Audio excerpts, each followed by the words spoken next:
makakuha tayo ng fresh buko mga buddy sa tabi ng ilog, libreng-libre lang.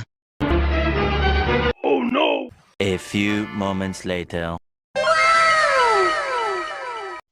Ayun na nga mga buddy, nakakuha na tayo ng fresh buko dito sa tabi ng ilog. At natapos na nga pala tayo magmerienda dito mga buddy. Exciting na nga pala tayo makita ang napakagandang tanawin. At ito na nga. Tumalo na nga ako dahil sa sobrang ganda ng mga tanawin, bad. Napakasarap nga palang maligo dito mga buddy, bukod sa malinis, malinaw at presko pa. Aahon na nga pala tayo dito dahil sa malamig na tubig nang galing sa nature.